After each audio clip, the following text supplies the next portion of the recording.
It seems that sin defines a person, and whether or not we admit it, there are judgments and prejudice and accusations in our minds, and we rank a person based on their shameful acts, based on their sin, as if homosexuality and pride were two differing things.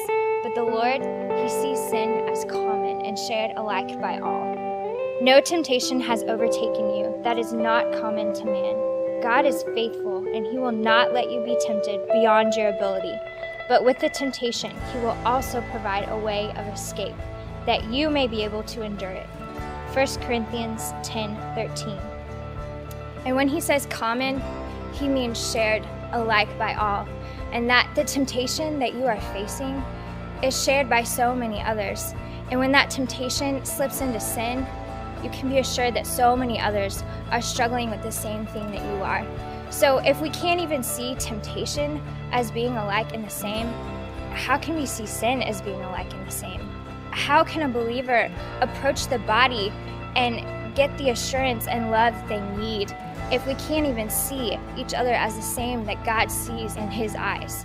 Bear one another's burdens and so fulfill the law of Christ. We were not meant to walk this path alone, struggling with the sin that so easily entangles.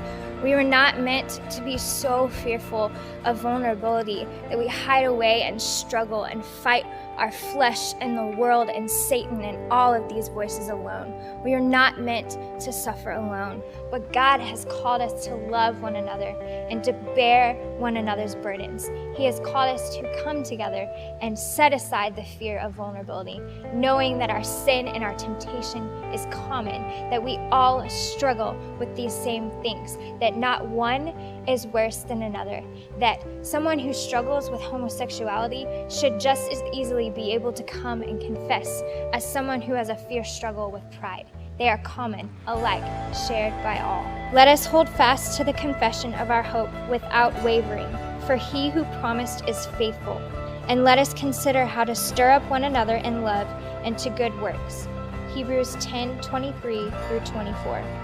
I encourage you to be bold in vulnerability.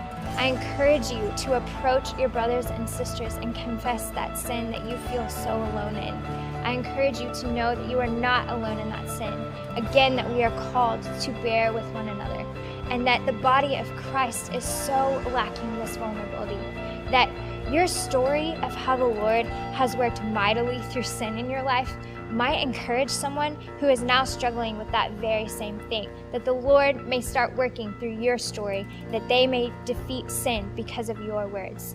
And if you're struggling with something now, that you may find hope and courage and other brothers and sisters that can lift you up in prayer and fight alongside you. That you are not meant to fight alone, that we are meant to come together in prayer and love and bear one another's burdens.